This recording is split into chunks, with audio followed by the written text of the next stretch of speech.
உயிர்த்தெழுந்த இயேசு கிறிஸ்துவின் இனிதான நாமத்தினால இந்த புதிய நாளிலும் தேவனுடைய ஜீவனுள்ள வார்த்தையின் மூலமாய் உங்களை சந்திப்பதில் நான் கர்த்தருக்குள் மகிழ்ச்சி அடைகின்றேன்.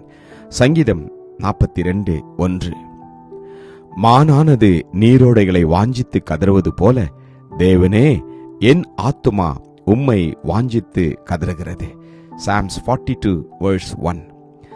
As the deer longs for streams of water, so I long for you, O God. ஆமேன்.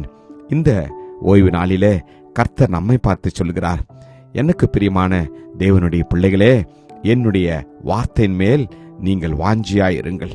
கர்த்தர் மேல் நாம் வாஞ்சியாய் இருக்கின்ற போது, அவர் மேல் நாம் தாகமாய் இருக்கின்ற போது, வேதம் சொல்வது போல கர்த்தர் உங்களையும் என்னையும் அவர் உயர்ந்த ஸ்தானத்தில் வைப்பாராம். அவன் என்னிடத்திலே வாஞ்சியா இருக்கிறபடினால் அவனை விடுவிப்பேன், என் நாமத்தை அவன் அறிந்திருக்கிறபடினால் அவனை உயர்ந்த அடைக்கலத்தில் வைப்பேன் என்று. ஆம், கர்த்தர் மேல் வாஞ்சியா இருப்போம்.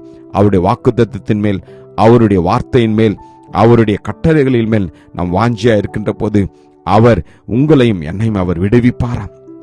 உங்களுக்கும் எனக்கும் இருக்கிற எல்லா விதமான பிடிகளிலிருந்து, சாத்தான் கையிலிருந்து நம்மை அவர் நிச்சயமாய் விடுவிப்பார். இனி நீங்களும் நானும் உயர்ந்த அடைக்கலத்தில் வைத்து பாதுகாக்கப்படுவோம்.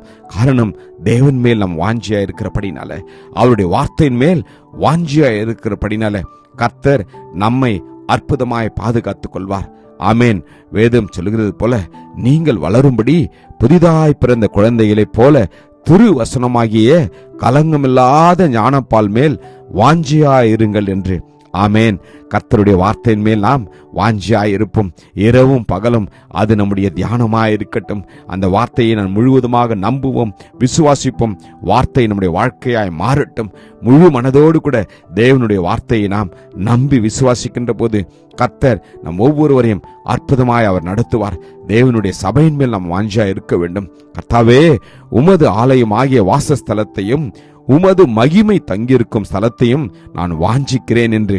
ஆமேன். நமக்கு ஓய்வு நாள் இருக்கின்ற போது தேவனுடைய ஆலயத்திற்கு ஓடோடி வருவோம். அப்பா சமூகத்தில் வந்து நம்முடைய இருதயத்தை அவருடைய பாதத்தில் ஊற்றி விடுவோம். நமக்கு கிருபையையும் நன்மையையும் ரட்சிப்பையும் சந்தோஷத்தையும் விடுதலையையும் அவர் கொடுக்கிற தேவனாய் இருக்கின்றார். நம்முடைய பாடுகள் எதுவாக இருந்தாலும், நம்முடைய வேதனைகள் எதுவாக இருந்தாலும், நம்முடைய கண்ணீர்கள் எதுவாக இருந்தாலும் கர்த்தர் அவருடைய சமூகத்திற்கு ஓடோடி வந்து வாஞ்சியாய் நம்முடைய இருதயத்தை ஊற்றுகின்ற போது கர்த்தர் நிச்சயமாய் அவர் நம்முடைய ஆத்துமாவை அவர் திருப்திப்படுத்துவார். ஆமேன். கர்த்தருடைய ஆலயத்தின் மேல் நான் வைத்திருக்கிற வாஞ்சை எவ்வளவு பெரிதா இருக்கிறது என்று பக்தன் சொல்லுகிறார். நம்முடைய வாஞ்சை அதுவாக இருக்கட்டும். இந்த நாளிலே தேவனுடைய சமூகத்திற்கு ஓடோடி வருவோம்.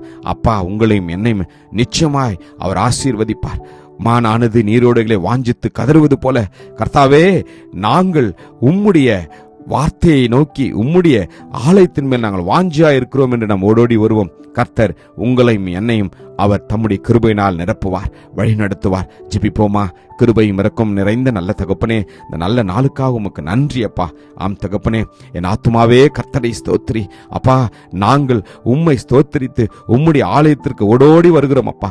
வாஞ்சியாய் வருகிற ஒவ்வொருவரையும் நீர் ஆசீர்வதிப்பீராக. ஒவ்வொருவருக்கும் அடைக்கலமானவரே, ஒவ்வொருவரையும் விடுதலை செய்கிறவரே, ஒவ்வொருவருக்கும் சுகத்தை கொடுப்பவரே, உமக்கு நன்றி அப்பா. நன்றி தகப்பனே. ஆசீர்வதியும் வழிநடத்திரலும். மீட்பர் இயேசு மூலம் ஜெபிக்கிறோம் ஜீவனுள்ள நல்ல தகப்பனே. ஆமேன். God bless you. Jesus loves you. Amen.